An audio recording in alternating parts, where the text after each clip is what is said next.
This show is brought to you by the All Pro Nation Radio Network. Be sure to like and subscribe and check us out online at allpronation.com, where fans have a voice.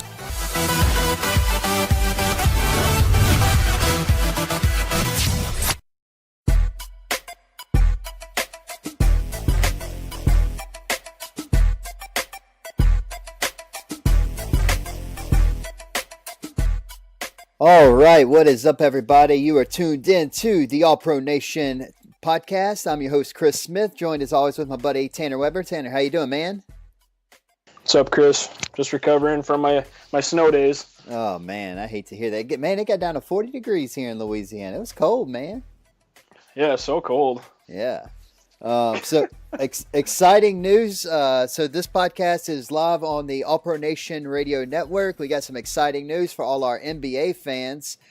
Starting this week, we have our new NBA podcast joining the network. Follow them on the All Pro Nation Radio Network. We're excited to bring them on board and into the All Pro Nation family. So with the playoffs going on, you're definitely going to want to check them out. So you can go to iTunes, All Pro Nation Radio Network, just where you're finding this podcast. You can go to the allpronation.com and you can click the APN Radio Network tab where you get the feed of all the podcasts, and they'll be there as well. Of course, we still have Victor Logothetis with the Sports Greek podcast. And we have the WWE podcast going to be launching soon. So, man, All Pro Nation Radio Network's building some traction, man. We're going to be worldwide before you know it. I'm so glad we finally got an NBA podcast. Yeah, it's going to be cool, man. I got to ask you. We're in the NBA playoffs now. Do you watch the NBA, Chris? What'd you say? Do you watch the NBA? Yeah. You're not really a big basketball guy. No, I watch. Man, this weekend was fantastic for me. The Pelicans won and LeBron lost. Oh. So, I'm going to be honest with you. I think the Pelicans series is actually pretty boring. I mean, I don't care if it's boring or not. They won a game. So. I mean, hey, I'm just saying. It was Anthony Davis's first playoff. Since we're in the NBA playoffs now, I have to ask you, who you think is going to make it to the finals? Is LeBron going to make it back? Who? LeBron? Oh, yeah, Cavs.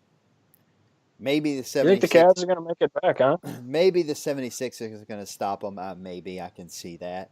But, yeah, the Cavs are making it back. It's probably going to – I'm going with some upsets this year.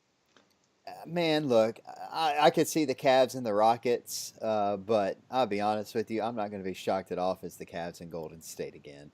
3 years in a row. Why not? I'm going with a Warriors-Raptors finals. Really? That's what I'm going with.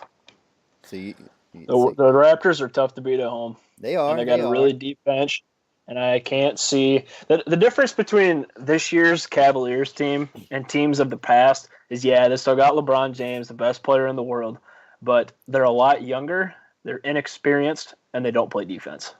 Yeah. That's going to be their downfall. I think they'll probably beat the Pacers in the first round, even though they're down 1-0 right now. But once they get to that second and third round, I think it's going to become an issue. Yeah, I mean, I've been waiting for the Pelicans to win a playoff game ever since Anthony Davis came on board. They finally did that this weekend. Match that up with my hatred for LeBron James and seeing them lose. Man, it was a great NBA weekend for me. So we're going to lose listeners. Oh, man. A lot of LeBron fans out there. I do not care. Do not care. Come at me, bro. My biggest thing with LeBron is, like, I wouldn't say that I'm necessarily a fan either. I respect his game so much because it's just incredible, what he does every single year. Game, but my biggest thing with him is like, he's just a whiny baby. Yeah, no, it's like, I just hate that he's 6'8", 260 pounds. He's the fastest guy out there, and he can jump higher than anybody out there. But anytime he draws a foul, he just has, like, the sense of entitlement where he feels like he needs to whine because he didn't get a call, and it just drives me crazy. Like, dude, stop complaining, get back, and play defense. You're not going to get every call. Yeah, no, I mean, That's my thing with him. I compare my outlook on LeBron James to my outlook of Kanye West. Kanye West, Ooh, love the music, respect the artist, can't stand the person. LeBron James, like the player, respect the game, can't stand the person. So there you yeah, go. I'm cool with that. I'm cool with that. That's my outlook on LeBron James. So It's a good analogy. 76ers and the Heat are playing right now, game two. You, I think Who's it's. up? I haven't even looked. I hadn't looked at the score. I just know that the game started a little while ago. Um, but I mean, I think Philadelphia is going to win this series, right? Well, I got a really talented team. Yeah. In case y'all are wondering why we're talking about Philadelphia and the Heat, we're actually recording this on Monday night instead of our normal Tuesday night. So that might confuse a few people. All right, so we're gonna jump right on into some NFL talk. We have got a awesome show planned for you guys. We've got some NFL talk that we're gonna do. We're gonna talk the Des Bryant cut, and then at the end of the show, we have. I'm gonna try to say it right. Bradley. What we agree? Iliad. Iliad. Bradley I Iliad. think that's how you say it. I think that's how you say it. Bradley, But I man, might be please wrong. don't hate us, bro. We really enjoyed having you on here, so don't hate us. But we got we got Bradley Iliad. He's a draft guru. He writes for Dynasty. Was it Dynasty Football? Yep. Is who he Dynasty writes. League Football. Yeah, and you can find him on Twitter at NFL_draft hub. Dude has got so much freaking knowledge. It's incredible. So you're not going to want to miss that interview. It's going to be coming up at the end of the show. So be sure that you when you hear us sign off that you don't stop the podcast, because there's a good 30-minute interview with Bradley there, talking all draft stuff. We know the draft's getting ready to come up here, man, next week. Crazy. Oh my gosh, I can't wait. Yeah, so, I'm going crazy at work because it's all I can think about every day. Yeah, so the draft's next week. So all this draft talk, all this draft preparation is getting ready to come to a head. So it's going to be super cool. You're not going to want to miss next week's podcast as we do a final breakdown on the All Pro Nation podcast of the draft. So that brings me right into interactive mock draft. We're going to do one more. So we've done two of them already. We're going to do one more interactive mock draft, but you got to follow us on Twitter at AllProNation so you get the notifications. It's going to start we're still starting at 9 a.m.? 9 a.m. Sunday morning, 9 a.m. Central Time. Yep. So this Sunday, 9 a.m. Central Time, the Browns will be on the clock. There'll be 20-minute intervals in between each pick. So there'll be 4 players that you can choose from. You vote, you choose, you let your voice be heard. We'll do that. Me and Tanner will each do our first round mock draft on next week's podcast. We're really going to dive into some draft talk next week. I mean, we've been diving in, but we're going to get some real good analysis again next week as we prepare for the NFL draft. So that show comes out next Wednesday and then next Thursday, man.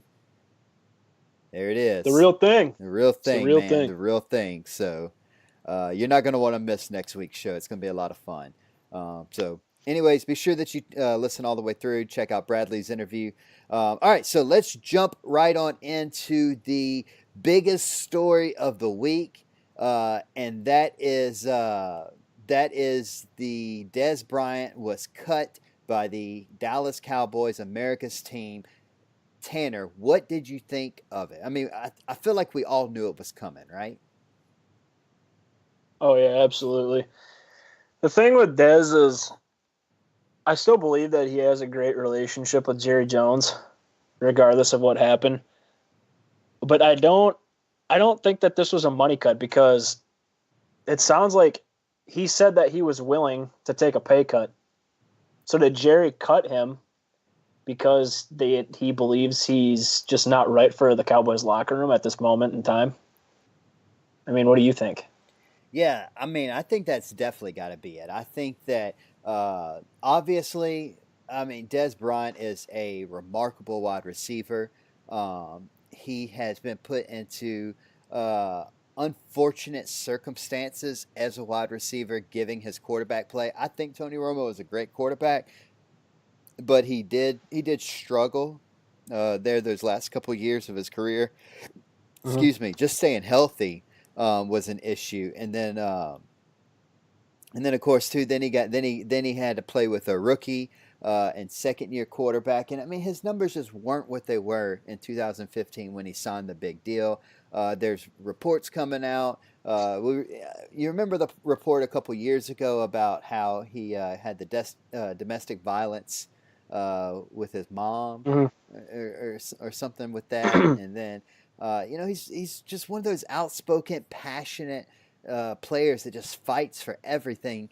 And I feel like that has kind of started maybe bleeding into the locker room, and he probably wasn't the best locker room guy anymore. And so, Yeah. I mean, so you look back, and there's a really good piece on NFL Network today that Michael Irvin did talking about the whole Des Bryant thing, and how and the article talks about how Des was fighting with people that were trying to help him, and so I'm not going to tell you to go support another NFL website, but if you want to leave allpronation.com, go check out NFL.com where they have the story with Michael Irving. It was really good and kind of gives you a little perspective on maybe what was going in Jerry Jones's head when he cut him.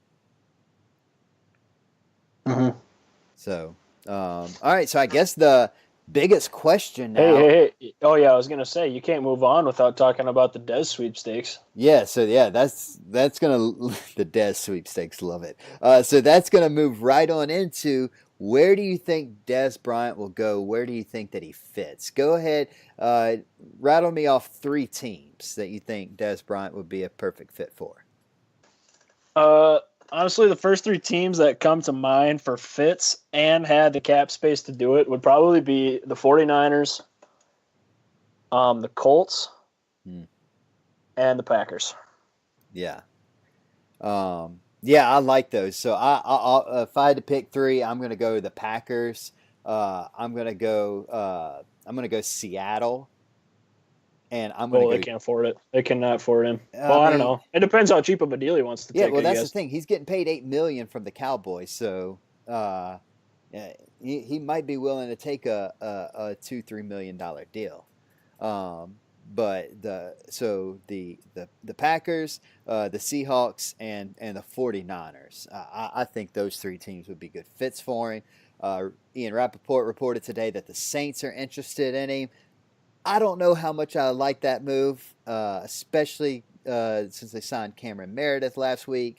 They have Michael Thomas, Ted Ginn. I just don't see the fit there. But Mhm. there's no telling. I think he's going to take his time because this will probably be his last contract that he's going to sign, and pick the team that he thinks he can go win a championship at for sure. Did you see? I can't remember who it was. It was immediately after the release. It was like the day of last Friday. There was a reporter or somebody on Twitter said that Des Bryant told them specifically that he was going to be facing the Cowboys twice next year. What did you think Yeah, about I that? saw that, and my immediate reaction was the Giants are going to sign him. No, no, they'd have to cut somebody. They can't. They can't do that. Yeah, I mean, All 3 personalities that would clash like that in the locker room, not a chance. yeah, but I mean, you look at the other 2 teams, the Washington Redskins and the Philadelphia Eagles. The Eagles can't afford him; they're maxed out. Mm-hmm. Um, So I mean and that so honestly, yeah, it just leaves the Redskins and the Giants. and it leads the But the Redskins and the Giants, Giants, and I just don't think that he's going to fit in the Redskins locker room. I mean, not that I really think that he fits in the Giants either, but I mean, if you're putting a gun to my head and asking me to pick one of the 2, I mean, I'm going Giants over Redskins. hmm. So I don't know. I don't think there's anything to that. Yeah, I'm not going to read too much into it. I don't think it's going to happen, but I really thought that was interesting. Yeah, and then and He so I said saw that, and that. so of course my first reaction was, oh, NFC East team, and then I thought about it and said, none of the other NFC East teams really make sense. Makes sense. So then I Yeah. looked at who the Cowboys are scheduled to play this year, and I was like, well, maybe he's going to go to maybe he's talking. I'll see you in the regular season and then in the Once in postseason. the playoffs. And then I got smart and I said, but wait, the Cowboys aren't going to the postseason, so that doesn't make sense either. So Chris, let's talk about this too. what's that? Okay. They still have a lot of cap space to work with. What is the likelihood? Okay, scale of 1 to 10, how likely is this to happen that the LA Rams make a run? Oh my God! Would they add another playmaker? Real life Madden, is it going to happen? I don't. Man, I just they cannot get another big person out. They have too many as it is. They got the cap to do it though. Yeah. I don't think they will. 1 year deal. Oh my God! If they do, I don't think so. I'm gonna look it up real quick. I don't think they do, but God, if the Rams were to get him, I mean that would be Jared Goff, Todd Gurley, Dez Bryant, Robert Woods, Cooper Kupp, and Brandon Cooks. Yeah, that would be like full YOLO. Like we're going for it. I mean, why not? If they do, we're definitely getting the guys at the Locked On Rams podcast back on here to discuss. They're coming back soon, anyways. I mean, I don't. It is fun watching what's going on in LA. If you're a fan of the Rams, I mean, has to be the most exciting offseason of your life. I mean, this is just freaking crazy. This is depressing. The LA Rams play the Giants, the Eagles, and the Redskins in 2018, but they do not play the Cowboys. Yeah. Or no, this is the Cowboys schedule. I'm sorry. Oh. Yeah. Yeah, the Cowboys, they don't play the Rams, though. Okay. That's depressing. Man, I don't know. I don't know where Dez is going to land. I think it's going to – do you think it's going to happen before the draft or after? You think people are going to see what they get in the draft, then make a run after him? I think it's going to happen before the draft. Yeah, I think so I think too. if you're a GM and you want to take care of one of your needs before the draft, I think it's smart to take care of it before rather than after. Because, he's going to go quick after. If a team that picks early realizes that, a wide receiver is maybe one of their needs and they don't address it, he's going to be gone right away. So I think he's going to go before the draft, but we'll see. Yeah. So that was definitely the biggest news of the week. Some other little tidbits. Reuben Foster back in the news. Oh my gosh. Why don't you fill everybody in on Reuben Foster, since he's your favorite linebacker in the NFL? There's just no room for players like this in the NFL. They need to be taken care of, and when you have something like this against your name, I just don't even see how the 49ers can go through with this. I just think he should be cut immediately, but I'm not the guy making the decision. So Reuben Foster is convicted of a felony charge, and he is facing up to 11 years in prison. The victim that was in this case with Foster told police that Foster dragged her by the hair out of a house. He threw her out of the house, and then he proceeded to punch her in the head 8 to 10 times. And they have pictures to confirm that. So it's not like some girl's just making this up saying she wants money. Is astonishing to me. No room for it. It's just crap. So I love this tweet that I saw earlier this week. It said, Sarah Spain sent this out from ESPN. We expect the 49ers players to be cool with Reuben Foster strolling into workouts Monday, but teams are supposedly in part worried about Kaepernick's negative effect affecting the locker room. What a sad statement on what should or does matter. That's true, though. Teams are so worried about Colin Kaepernick. Oh, his negativity, it's going to bleed into our locker room. But Reuben Foster isn't cut yet. He is still on an active roster. Mm-hmm. You know, like where are we drawing the line? So I don't know. I don't know if the 49ers are trying to gather more information on the case, but like they have pictures that confirm this. So like this isn't some girl that's just going out there like attacking an NFL player, potentially wanting a dose of money or whatever. I mean, this actually happened. So I don't know if they're trying to hear maybe Reuben Foster's side of the story or if they're just afraid to cut talent. But in my opinion, I mean, even the NFL should be taking a stance on this. Like he should have been suspended already. oh yeah, no, Roger Goodell. So I don't know. I don't know what we're waiting for. Roger Goodell was quick to suspend Adrian Peterson. He was quick to suspend Ray Rice. You know, why? The inconsistency. This is what we talked about all year last year, or in the podcast for the past dating all the way back to September, is the inconsistency in the NFL with handing out punts.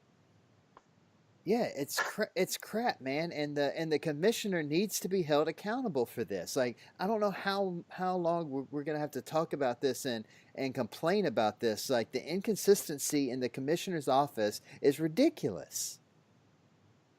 100%.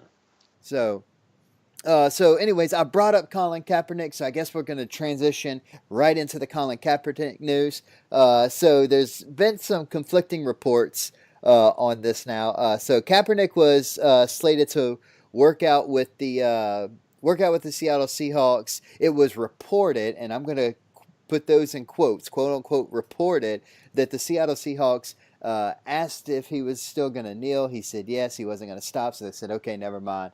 Not interested in doing the workout.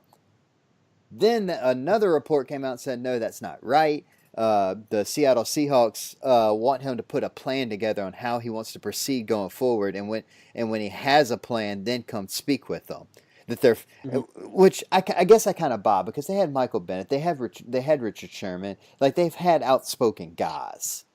Mm-hmm. So I can see that. I can see them being like, you know what, like we're cool if you do this, but like get your stuff together. You know, figure out your game plan, and then let's figure out how we can do it. Help you as a player and as a team navigate these waters.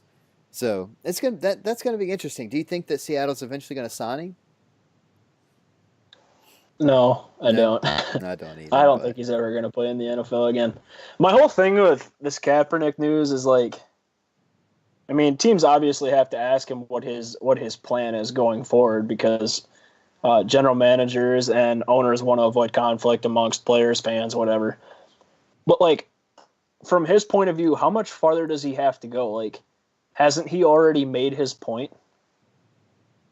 I mean, yeah, he's made his point, but has anything changed? It's not going to change, though.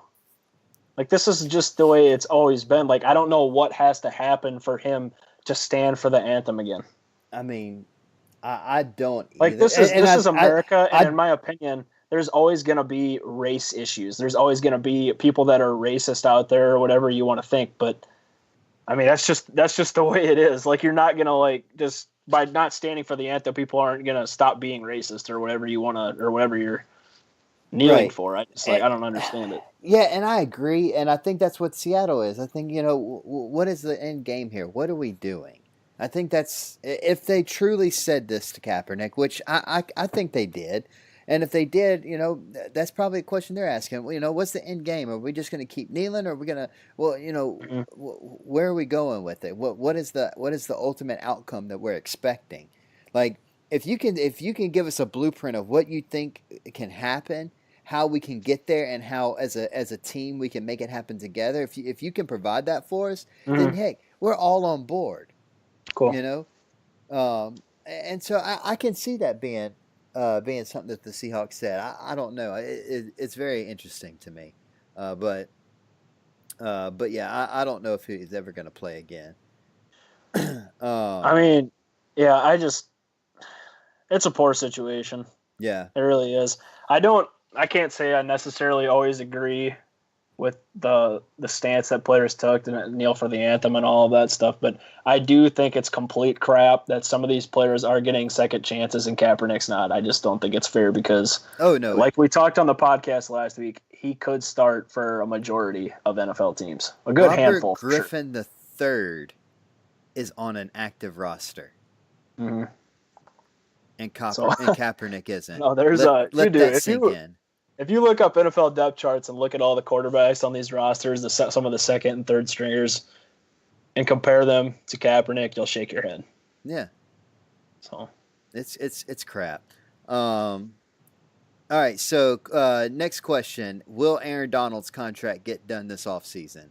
McVay says there he's confident. It has to, doesn't it? I mean, unless you want him to go in on his last year of his deal. Ooh. And then risk him becoming a free agent next year. Aaron Donald is in his prime right now. That guy is going to want to get paid. Yeah. And the Rams have the cap space to do it right now. I think they'd be smart to take care of it before the season. I don't think it's wise to go into training camp and not have him locked up. Yeah, I agree. And then they have the $100 million in cap space next year. Go ahead and take the hit on all the money early. Mm-hmm. That's what I think. Front load. Other big news: Minnesota Vikings fans, your boy Eric Kendricks, 5 years, $50 million. Mm-hmm. 25 guaranteed. Yeah, what you think? I love it. Love it. I'm kind of surprised. I was kind of surprised that he was the first player. The Vikings have a lot of players that they're going to want to lock up here in this offseason and going into next offseason. Eric Kendricks is the first, but Anthony Barr's deal's got to get done, Danielle Hunter, and even Stephon Diggs.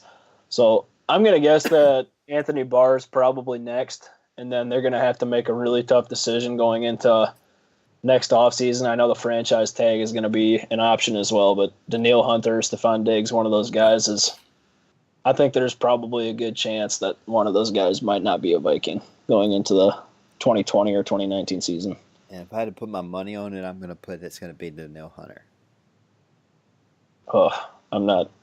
See, that was a debate amongst Vikings fans for this past month or so. Hey, of those four guys, which guy would you lock up? Like, which guy do you absolutely have to have back? And in my opinion, Danielle Hunter was that guy because I think it's really hard to find really good pass rushers in this league, and he has so much upside because he's like 22 or 23, like he's super young and he's just a beast already. So yeah, I'm just trying to get Danielle Hunter to come back home to Louisiana.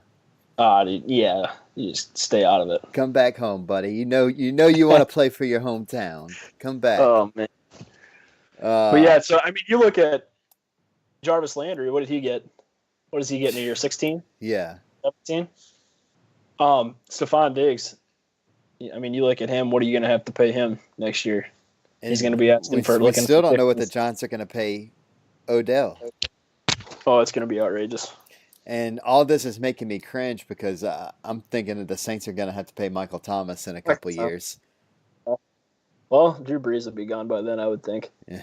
By the time you got to pay him. Yeah, maybe. You can go with the youngster. The best thing an NFL team can do, a team like Seattle a couple of years ago, is win a Super Bowl with a QB you're paying like $2 million a year. Yeah. After that, it's downhill. All right, so Ezekiel Ansah signed his franchise tag, will participate in the workouts. Kind of a shock. I didn't know if he was going to really sign or not. Thought he was going to hold out, waiting on a deal. Do you think the Lions are going to get a long-term deal for Ansah? Yeah. Yeah, I think he means a lot to the fans in Detroit, and I think he means a lot to that team. He's the only viable pass rusher they have right now, so I think they have to get him locked up long term. The Browns inked Josh Gordon to he signed his exclusive rights tender, so he is back on the team going into. So if I understand the exclusive rights tender, so if he's exclusive rights this year, then next year he'll be an unrestricted free agent, right? So yeah, okay. I gotta ask you, are you a Josh Gordon fan? I wasn't, but I love the story. I love the comeback story. I love that he came back and he was so good. So he's winning me back over. Do you think he's going to be able to stay out of trouble? Yes. Yeah. Because how many times? What did he have? Like 5 or 6 charges on him? Yeah. No, I think he's going to stay out of trouble this time. I really do. Because I would have to think that this is his last chance. Oh, it's definitely his last chance. I mean, The Browns are Just selling cars. the Browns will probably get him on a decent deal too, because nobody's going to really be interested in him, I don't think. Oh, I'd have a hard time believing that. If he can stay out of trouble more than a year, I would have a hard time believing that. Yeah, but I mean, he played what, 4 or 5 games last year? Mm-hmm. You know, like he hasn't made it a whole season yet. We'll see. We'll see what happens. So then we talked about the Rams. LaMarcus Joyner signed his franchise tag. Mm-hmm. Do you think they're going to get a long-term deal done with him? Yeah, they got a lot of money to work with. I think they'll lock up the key players that they want to keep long term. Guys like Ndamukong Suh and Brandon Cooks, I'm not so sure they're going to be prove-it deals. So we'll see what happens with them. Yeah. And then outside of that, there's not a whole lot more news. Oh, did you see Ryan Shazier at the Ohio State spring game? I did not. Yeah. I saw he stood at the Penguins game, or not Penguins. Was it Penguins? No, that was Ohio State. Game? Oh, maybe I thought it was maybe a baseball game. Even I thought he stood at one of those games. No, it was Ohio State. Yeah, he got a standing ovation when he walked out onto the field. So, good for him. Yeah. So Ryan Shazier, man, that's a good story. One thing that I want to bring up before we transition out of this little segment, I kind of harped on it last week, and it got brought up in conversation today with some friends of mine, and they're freaking out. Tom Brady, Rob Gronkowski, not at the Patriots for the voluntary workouts. I'm going to say this. I'm going to say this one more time. We got to talk about Gronk. What's that? Did you see that tweet today? What's that? It was by a verified account too. I don't know what the guy's name was. I think it was a Patriots reporter. But he tweeted that actually, I think it might have been before the draft. Oh my gosh, I got to find it now. I can't tweet it out, or I can't say it on here until I have actual confirmation. Anyway, so if you got to say something. I mean, here's my thing. Just because these players aren't showing up at voluntary workouts, let me ask you this. So I have a full-time job, right? I work Monday through Friday. Yep. And I work hard, and I work long hours. But I give my all to my company Monday through Friday. If my boss tells me, Chris, I know you worked really hard this week, but Sunday I'm going to have the office open if you want to come in and maybe just get a head start on next week, do a little team building exercise. We're going to be here. It's not mandatory, it's just voluntary. But if you want to do that, I'm going to tell him to go to hell. Like, I'm not going to work on a Sunday. And so that's kind of what these voluntary workouts are, right? Like the players dedicate their life and soul to football from July to February. You're right? Right. It's a grueling schedule. They're always on the road. They never see their family. And then this is their free time. They know that in the next 2 months, it's back to the grind of football. And these are professional athletes. And if you think for a second that they're not at home working out, you're crazy. You're absolutely crazy. Tom Brady and Rob Gronkowski are probably getting a better workout with their personal trainers than they are with the training staff in Boston. So there's my rant. Mm-hmm. It was by a guy named, or the guy that broke the news today. His name is Kirk Minihane. You ever heard of him? No. He has a Boston sports show. It's called his account says the #1 show in Boston or whatever. But he's a verified account. He's got like 60-some thousand followers. But he reported today, it said Rob Gronkowski will be traded before the start of the 2018 season. Nope. So that's something he must have heard. It could be smoke. That sounds like fake news. I thought it was kind of interesting that it came out the week before the draft to maybe see if Bill Belichick could acquire some telephone calls. Yeah. See what he could get it for him. Nah, I don't believe it. I don't buy it. I'm just saying. I thought it was interesting. No, it's definitely interesting. Definitely interesting. Hey, and maybe that question I ended the segment with Bradley. Mm-hmm. That I asked. Maybe that does have something to play into it. I don't know. Y'all gonna have to stay tuned and listen to that interview. But anyways, all right. And one last thing that I want to hit is thumbs up or thumbs down. The draft hats. I like them.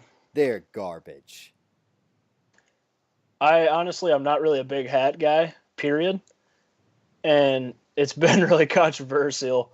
I think there is no in between. There's no they're okay hats. It's either you love them or hate them. I guess I don't really like the way they look, but I like they're adding a new font this year with like the city's go-to names or whatever. So Vikings would be Skull, et cetera, stuff like that. I thought that was pretty cool. Incorporating it. Your Packers is Titletown. What was the Saints? Who dat? Did they put that on their hats? No, they didn't even put the Saints. They didn't even put who dat on the Saints. What did they? Oh, what did they do for theirs? Hold on. So Eagles is like fly, Eagles fly. Like I like that idea. I like the idea of adding that into the hat. They just look stupid. They look cheaply made. Oh, it said Big Easy Football is the Saints. What? Big Easy Football. What is that, like a summer football league type thing? No, I mean, so New Orleans is known as the Big Easy, right? That's the nickname for the city, the Big Easy. Okay. So Big Easy Football. It's like they forgot that the Saints say who dat. Okay, well your hat's dumb. Oh yeah, I like most of them though. No, they're terrible. Yeah, so even like the Packers, I don't like the Packers obviously, but I thought putting Titletown like on the inside, the brim of the hat, I thought that was pretty cool. I don't know. I hate the draft hats. I don't even wear hats. Well, I'm going bald, so I wear hats all the time. So, all That's right. like going bald. It's true. All right. Do you have anything else you want to add to the podcast? I do got a few things. All right. The Browns extended wide receiver Jarvis Landry 5-year deal. It's expected to pay him $15 million a year. There were a couple cuts. The Texans cut tackle Derek Newton. He just could never stay healthy. That doesn't really surprise me a whole lot. Super surprise cut today. I guess I shouldn't say it was a surprising cut, but because they were fielding trade offers for him. But Broncos running back C.J. Anderson was cut. What do you think the likelihood is, Chris, that Saquon Barkley makes it to number 5? I mean, in my mock draft last week, I had him going to number 7. So hire him, Denver. But I really, honestly, I was just trying to have fun with that mock draft. I really don't think he's slipping past 2. And if he gets, I can't believe how late. Like, why the week before the draft? Why would you cut your starter the week before the draft? And if he gets past 2, he's not getting past 4. Who, Barkley? Yeah. I honestly don't see him making it past Denver at 5. I think I'd be surprised if he did, but we'll see. Oh yeah, well he's definitely not making it past Denver, but I think he's going 2 or 4. Value's not as high. Yeah. The Packers re-signed cornerback Devon House to a 1-year deal. I think that's a good move on their part. Yeah. Add some cornerback depth. I think they kind of gave a hint, showed their hand a little bit of what they're going to do next week in the draft. I thought it was interesting that they added some depth before the draft. I think it really says a lot about them maybe adding a pass rusher with their first pick. Here's one for you. The LA Rams and the Baltimore Ravens are going to hold joint practices this summer. Does anything about that stand out to you?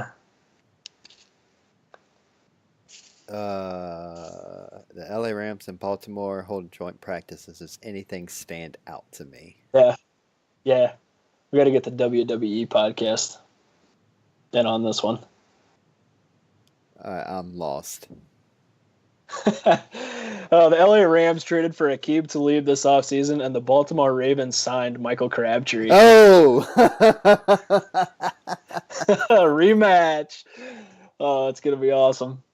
The Heat's going to get to somebody. There's going to be fist flying. Oh, that's going to be fun. We should have got the Rams guys on here. I'll have them talk about it. I thought that was super funny. That's going to be fun.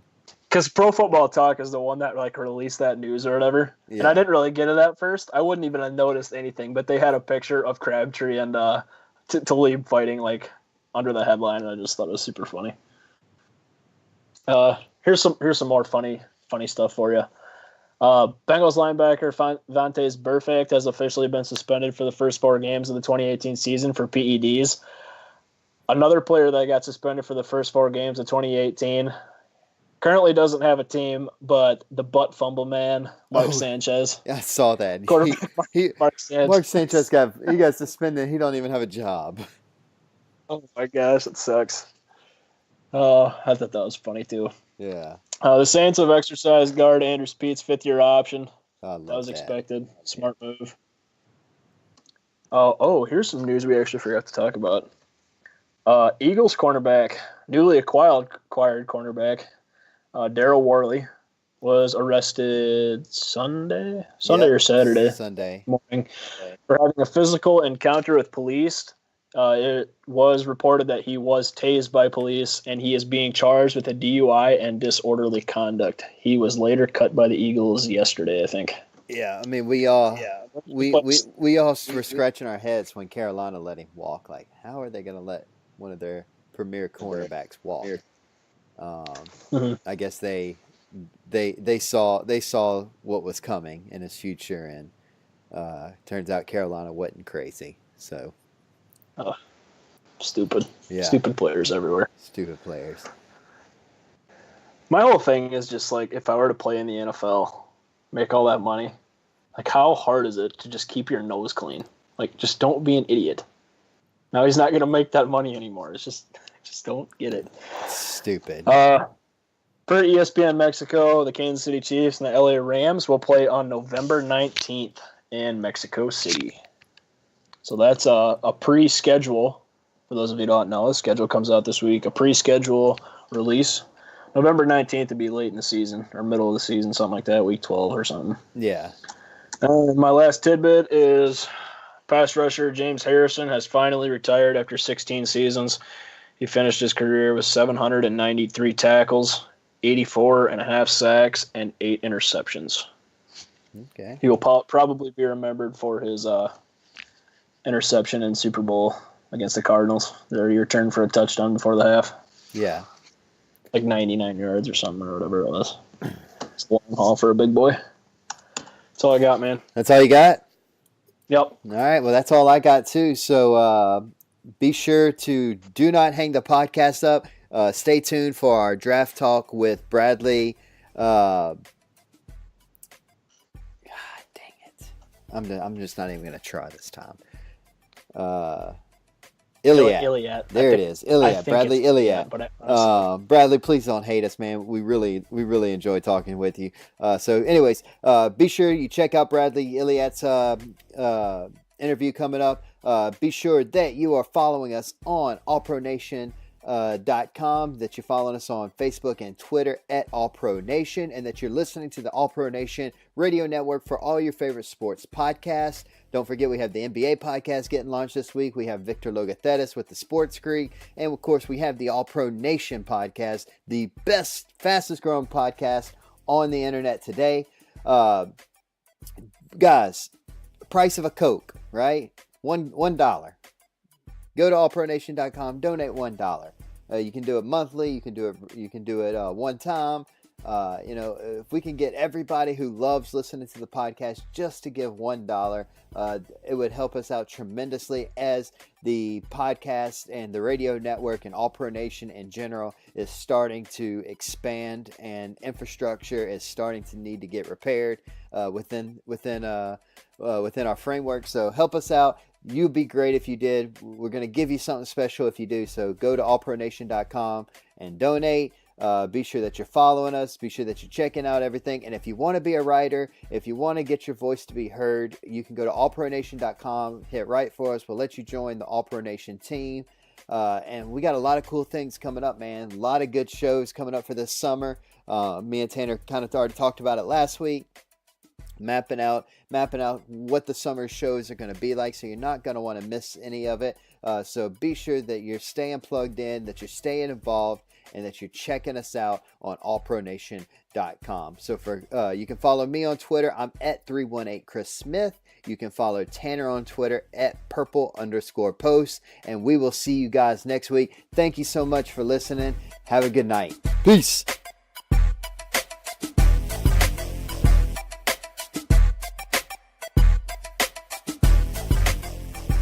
All right, everybody, welcome back to the All Pro Nation podcast. And tonight we have a special guest for you. We're going to do a little bit more NFL draft talk. And we have Bradley. He just told me how to pronounce it, too. Ylitalo. Is that it? There you go. That's right. That's close enough. Bradley, why don't you go ahead and introduce yourself to everybody on that listens to the All Pro Nation podcast, and where can they find you on the internet? Hey guys, so I'm on Twitter. I'm at NFL_Draft Hub. I write for Dynasty League Football as an NFL draft writer there. I'll have a mock. I'll have a lot of cool articles, running back, wide receiver rankings coming up here. I'm a freshman at the University of Minnesota, and really excited to talk some NFL draft with these guys. Cool deal. So, all right. So I guess we're gonna jump right on in to a couple of the questions. So first thing I just want to kind of ask you, just your overall perspective of this year's draft. It's kind of a draft class that a lot of people have a lot of different takes on. Some people love it, some people hate it. What's your overall opinion of this draft? Yeah, it's interesting you bring that up. I was making my top 100 big board just the other day, and yeah, being honest, I'm a really enthusiastic, positive person, but being honest, this class is a little bit on the weaker end, I think. Just usually when I'm making that top 100 big board, I'm just shocked at the amount of talent we're seeing in the 80s and 90s.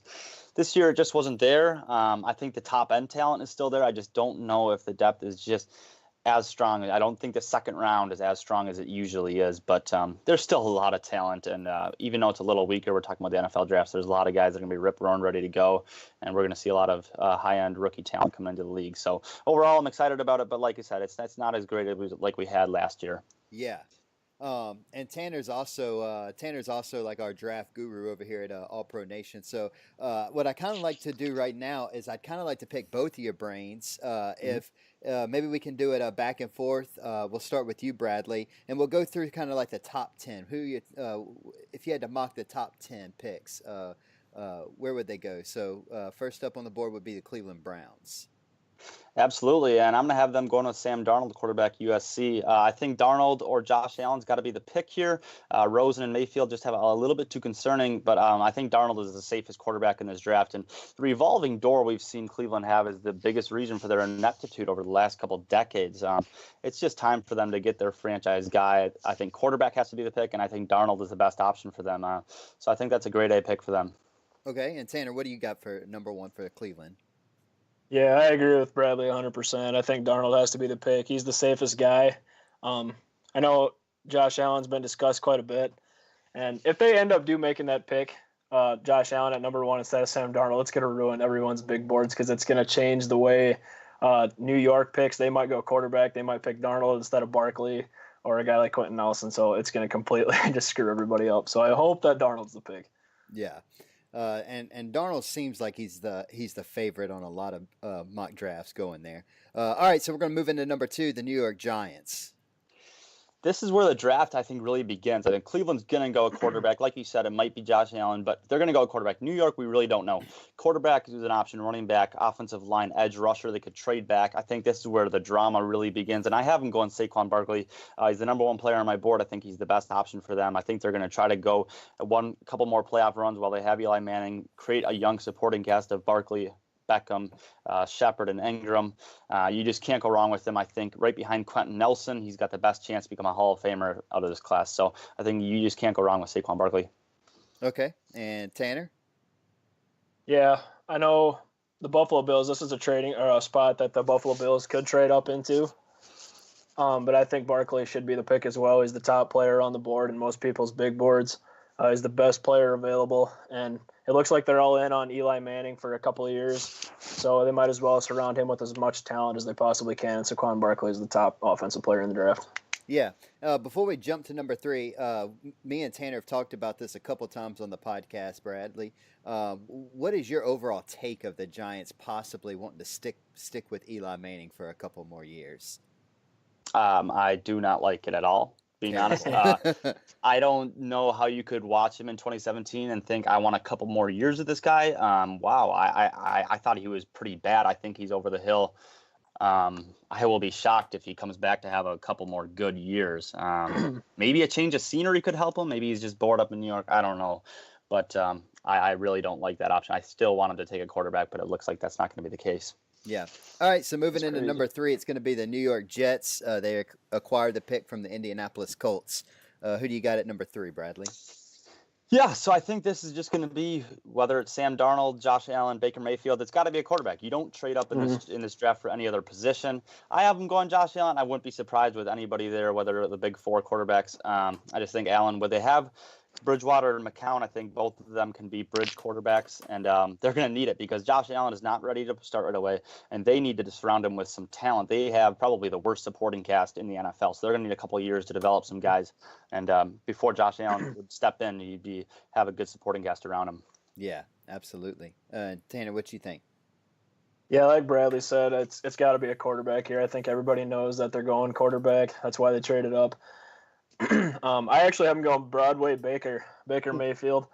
It could be either one of those guys. It could be Baker, Josh Allen, or Josh Rosen. But it sounds like from what I've read on Twitter that Baker Mayfield is a guy that they like a lot, and I think he's a pretty good fit in their offense too.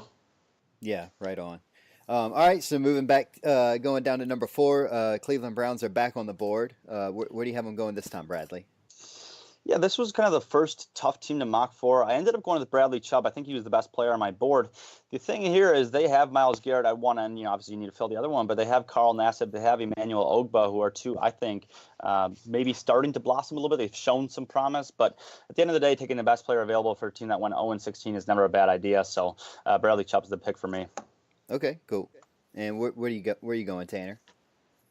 I promise I'm not trying to copy you. For the longest time here, I actually had Minkah Fitzpatrick going forward to the Browns, but Bradley Chubb just seems like it makes too much sense if they want to just build add some more key pieces to the defense. I think adding Bradley Chubb across from Myles Garrett it's a good way to start, and it's can keep you in very competitive for the long haul. Yep.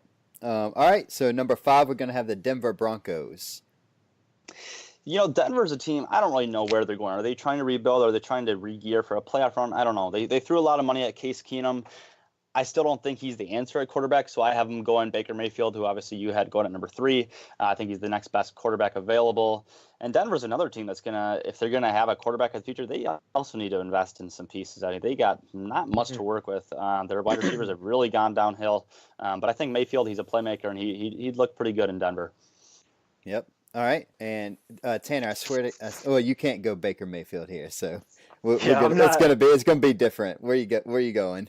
I actually don't have them taking a quarterback here. I'm gonna go with Quentin Nelson, the guard out of Notre Dame. Okay. I like that pick. A start up front. That's how you rebuild a team, and their offense was not good last year at all. So, it's a good pick, and he is going to be a perennial guard for a long time. All right, number 6, we have the Indianapolis Colts. They moved down from the Jets trade. What you have them going for, Bradley? Yep. So when they were at number 3, I thought it was the easiest match in the draft was Bradley Chubb to Indianapolis. But now that they're moved down to 6, I think they land Quentin Nelson, obviously, who you had to go to number 5. I think it's not that bad to gain 3 second-round picks moving from 3 to 6, and then you end up with the second best player in the draft. Obviously, offensive guard is not a premier position. A lot of GMs might say that's a waste of a pick. In a top 10, you need a playmaker, someone who's going to score touchdowns for you or take away. But Quentin Nelson, he's just going to make your football team better for many, many years. It's just not a bad pick. And adding protection for Andrew Luck is certainly not a bad idea if he's going to be coming back injured. So, Okay. And where are you going, Tanner? This depends. Are you going to let me do a trade here, or do I have to pick for the Colts? No, you can do a trade if you want to trade. We'll get a little crazy.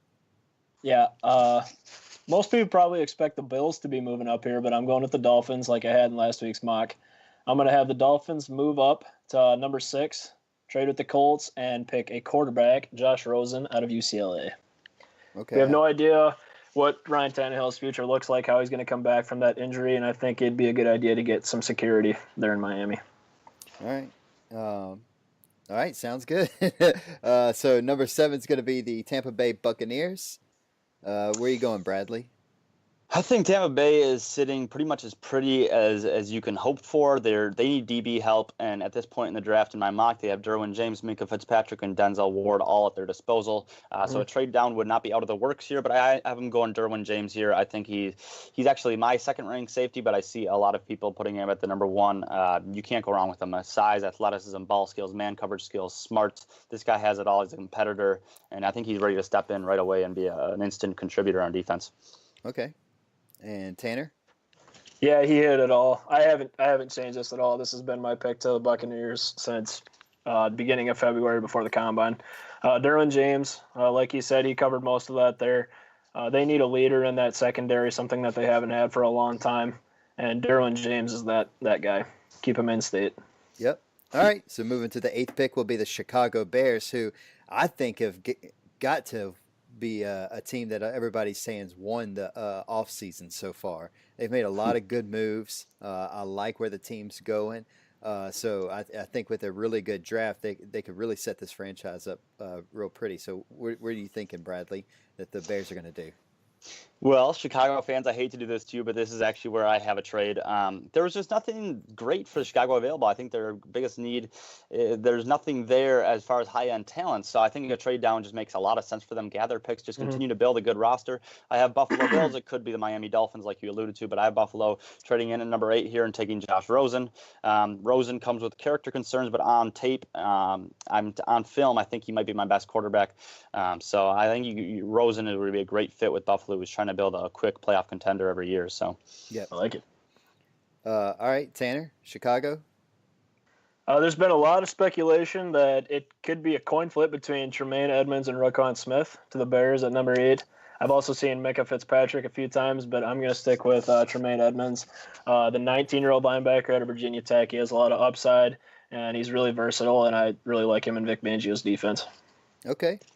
All right, so moving into number 9, San Francisco 49ers. Bradley, where are you going here? You know, it's funny. San Francisco is a team. Typically teams that are picking in the top 10 don't really have a lot going for them. But San Francisco, all of a sudden, is looking like a playoff contender. I know the NFC stack is going to be tough, but they have a lot of things going for them. So I don't think it's time to start getting super risky. Tremaine Edmonds is less safe than Roquan Smith, but I think he's worth taking a chance on. Like you said, 19 years old, 6'5", 250 pounds, all the athleticism and hip fluidity in the world.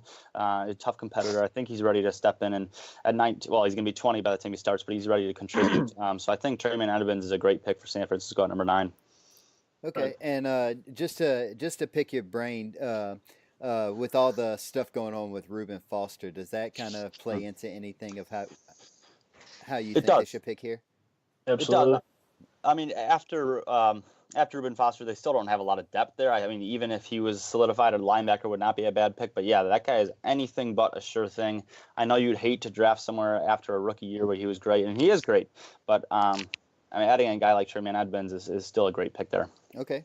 Tanner, where are you going for the 49ers? Last week I went with a corner, Denzel Ward, to go across from Richard Sherman. But since Reuben Foster is such an unintelligent human being, I had to go linebacker here. So I'm actually going with Roquan Smith now. They need some security and some insurance at linebacker. So that's the pick. Okay. And then rounding out the top 10 is going to be the Oakland Raiders. John Gruden's back for his first draft, and Bradley, what's he going to pick? Just like you alluded to, Roquan Smith. I know you're going 9. I have him going 10 here. I think one of the safest prospects in this draft. This guy plays hard. He runs fast. He can help in the pass game. He can help in the run game. He's fearless. He's a leader. He was the heart and soul of that Georgia defense that came just short of winning the national championship. John Gruden, you can't go wrong with drafting Roquan Smith. He's a football guy, and I think Gruden would love him. Yep. Okay. And Tanner, Oakland Raiders. Yeah, that's been a really popular pick amongst the fans. I've seen Denzel Ward there a couple times too, but I'm actually going to go with Minka Fitzpatrick. I really like the versatility that he would bring to John Gruden's defense, and I think he'd be really excited about that with the opportunity to step down and play the slot and cover the box as a strong safety, and he can even play free safety as well too. So Minka Fitzpatrick is my pick. Okay, cool deal. All right, so those are going to be Bradley and Tanner's top 10 of the drafts. So we're not going to judge them too harshly when the draft happens because, you know, Trades are going to happen. People are going to get crazy. All right, so Bradley, next question I have for you. So it happens every year. There's always a player that is usually maybe a high second round pick that ends up going in the first round that nobody's kind of really expecting. Maybe the team is reaching for them. Maybe they just fell in love with them and they see something that nobody else sees. What player do you think could be that in this year's draft that's going to go in the first round that nobody's really expecting? Yeah, I'm sorry I couldn't give you one. I'm going to give you two guys. They're both cornerbacks. That's just such a premier position in today's NFL, and it's becoming that more and more so. You need a depth and high-end talent all over the field. So if I'm talking about zone teams, I want Isaiah Oliver. He's ranked 35th on my board, 50th on Todd McShay's board. I think he could definitely slip in there. New England doesn't need cornerback help, but he'd be a great fit there. And then for man corners, I think Dante Jackson. He's ranked 41st on mine, 36th on McShay's. I think a fit to Minnesota is great there. Mike Zimmer would love him. Just a tremendous athlete with pure man-to-man coverage skills. You can put him in the nickel. You can put him outside. He'd be a great fit there.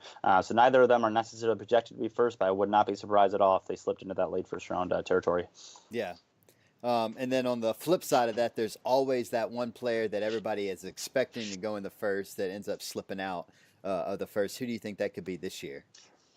Yeah, so I'm going to get a little bold here, but just hang with me. I'm going to go with Darius Geis, 14th on my board. I think he absolutely deserves to be a first-round pick. But if he slips past Detroit at 20, there's Seattle, there's Detroit, 18 and 20 that he could very well go to. But if he slips past them, there's not really a team that needs a running back for the rest from 20 to 32. So unless a team trades up, I think he would end up slipping to maybe New York unless they took Barkley.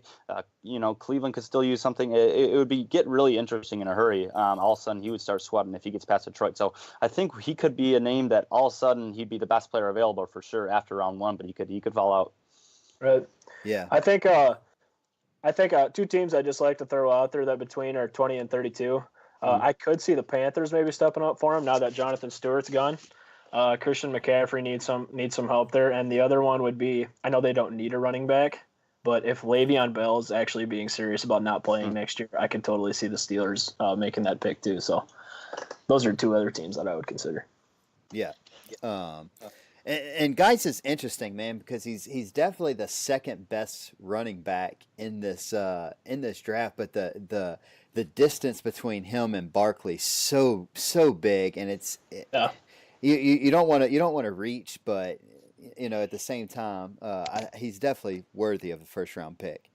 All right, so what are two or three mid round guys that you feel will be steals when we look back at this draft in a couple of years? Yes, I'm going to start with a running back I'm pretty high on. It's Kerryon Johnson, dominated this year for Auburn. He had a hamstring issue that I didn't think allowed him to show his full speed. He did not run the 40 at the combine. I really wish he would have, but his jumping numbers as far as vertical and horizontal leaps were really good. I think the patience and power he showed at Auburn were just tremendous. I think he just, play style-wise, is the closest thing to Le'Veon Bell that you're going to see. I think he's a day-one starter, and I think he'll go right around that mid-round 3, but I think in a couple of years, we're going to be looking back and he's going to be one of the better backs in the NFL. Okay. And then another guy, a cornerback out of Pittsburgh, he's rising pretty quickly. Avonte Maddox ran a 4.39 40 at the combine. I like that one. 5'9", but he plays a lot bigger than that. I don't think if you looked at tape, you would say that guy's short. He can play with the big boys. I think he's a round 4 guy, maybe late in round 3. The speed, hips, man coverage skills are all above average. And then one final guy I want to throw in there, Jordan Lastly, wide receiver out of UCLA. He does come with some off-the-field baggage. He does come with some hand issues, and he only put up 8 reps at the combine and the bench press. So there are some certain things to be concerned about. But he was Josh Rosen's number 1 guy for a reason. He's a fluid route runner with long-range speed and quickness. I just think purely on field, he's a second-round talent. I think he'll go late round 3, but I think he's got a chance to make an impact in the NFL.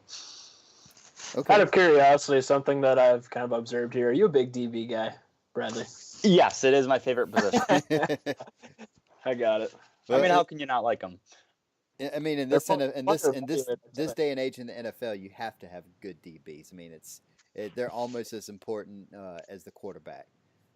And I can say that as a New Orleans Saints fan over the past decade, the turnstile at cornerback has just been atrocious, and our defense have definitely proven that. So, all right. So now let's pretend you're the GM of a new franchise. I want you to name out 3 players: a quarterback, an offensive player, and a defensive player that you could get in this draft that would set your franchise up for a pretty future? Yeah, I'm going to start at the quarterback position. I'm going to go Sam Darnold. Obviously, I had him going number 1 over to Cleveland. I just think he's the safest guy. I think with Josh Allen, he's not going to succeed because he wouldn't have enough talent around him. Baker Mayfield, well, he wouldn't like sitting out for 2 years, which you need to do if you'd have no offensive line. Darnold, I mean, yeah, the footwork issues are a little bit concerning, but I think he's just going to find a way to get around those. I mean, I like his release, his accuracy, his arm strength. They're all good. I think at the end of the day, he would give you the best long-term answer there. Quentin Nelson would be my offensive player. Saquon Barkley would be in the conversation. I just think by the time your franchise turned it around, yeah, his years of prime would be coming down. So Quentin Nelson's going to give you 10 or 15 years of terrific guard play. And no matter what you're going to be a run first team or a pass first team, he's just going to help you out tremendously. And then defensive player, I just think you got to go with Bradley Chubb. I think the 3 DBs of Ward, Fitzpatrick, and James should all be considered. Edmonds and Smith at the linebacker position. But Bradley Chubb is the best pure pass rusher in this class. In the NFL, if you can get a guy that's going to give you multiple double digits at sack seasons, that's never a bad option. So those would be my 3 guys. Yeah, the drop off from Bradley Chubb to the next best pass rusher is quite a large margin. It's pretty exactly. Mm-hmm. Yeah, absolutely. And then before we let you go, just a couple more questions. I'm a New Orleans Saints fan. At 27, what could you see the Saints picking there at 27? Yeah, I mean, couple of guys that I don't know if I would go there, but I'm seeing Hayden Hurst a lot there. He makes sense in their offense. He'd be an instant contributor. I mean, outside of Michael Thomas and Alvin Kamara, you're not getting a lot of pass protection weapons for Drew Brees. So a guy like Hayden Hurst that could step in right away, great route runner with athleticism, he would actually add a very interesting element to their offense. Obviously, going defense is never a bad idea there. They got Marshawn Lattimore, but they still need help in the defensive backfield. But Hayden Hurst, if I had to guess what they're going to do right now, that would be my best guess. Yeah, so you don't think Lamar Jackson's going to slip that far? Oh man, I mean he might. He's going to be unbelievable. He's just going to be really tricky to see. I mean, I feel like a team could take him in the top 15, or he might slip out of the first round. I feel like he's really hard to know how NFL teams are going to evaluate him. But the Saints, man, I feel like they're in a little bit of a Super Bowl window here. I would really like to see them take a few runs at the championship. Okay. And I was listening to Matt Miller's Stick to Football podcast last week, and he said he heard from a scout that Lamar Jackson is going top 25 for sure. Yeah, well then he wouldn't be there for New Orleans. There you go. Surprised. Yeah, he's just such a unique talent. I mean, we haven't seen anything like him in years. There are some concerns. I mean, the over the middle accuracy is going to be able to stay healthy, but the upside is just there in so many ways. So I just can't wait to watch him. I just hope he gets into a good offense that can utilize his strengths. Yeah. I'm gonna base a question off of that last one. This is a true or false question for you. Okay. Will there be 6 quarterbacks in the first round? False. Thank I'm you. gonna go. Thank you. You don't think Mason Rudolph's going to make it, huh? I don't. I actually feel pretty confident in the number 5. The big 5. Rudolph, there is some steam there. I really don't think he goes until the early mid-second round, though. But I mean, he's a great prospect. I just don't think there's a lot of upside there. I think at the best he's just going to be a mid-level starter. So I feel pretty good about 5. Yeah. I mean, I definitely don't think he should go first round as well, but I have seen his name really pick up steam here in the past couple weeks for sure. Yeah. And Tanner's a Vikings fan, so I know he's going to want to know what could you see the Vikings doing? There's a couple guys that I really like. Trade. Yeah, trading down, trading up is never bad. Jair Alexander, cornerback out of Louisville. I mentioned Dante Jackson, cornerback out of LSU. Isaiah Wynn, a guard out of Georgia, and James Daniels, a center out of Iowa. All tremendous options. The thing about the Vikings, they don't have any immediate pressing needs that they need to take care of, but offensive line help and then depth among the defenders is what I think they need to target in this first 3 rounds of this draft. But they're a team that I think they're sitting really pretty. They're sitting there at the end. There's a lot of prospects at positions they need that are going to be right there. They're going to have their pick of a handful of guys that are very good. Yeah, absolutely. And then just as we send our way out of here, I saw an interesting tweet a little bit ago. So Daniel Jeremiah of NFL Network tweeted out some crazy trade rumors floating around today. Then his coworker Bucky Brooks tweeted it. and saying, yeah, crazy rumors. If it happens, it's going to make draft heads spin. It's bananas. Hashtag QB chasing. You have any idea what maybe they could be talking about? My best guess would be Buffalo or Miami moving up to number 2 or number 4. New York, as we said, they might not be going after a quarterback. They could easily trade down. Cleveland's going to take a quarterback number 1. They don't necessarily need that number 4 pick. All of that to get in front of either Denver at number 5 or get in front of New York at number 3 to get their guys. So I got to think that's the case there, and which means we could realistically, if there's a couple more trades, have a case where the first 4 picks are quarterbacks, which would be really fun to watch. It'd be really exciting. Draft night is going to be absolutely ridiculous. You're talking about my mock draft is going to get ripped up within the first 30 seconds after a trade. But I don't care. It's going to be really fun to watch. Right. I have a theory going around right now that the NFL is going to let the New England Patriots trade up to get Josh Rosen, and the world's going to be over for another 15 years. Oh my goodness, yes.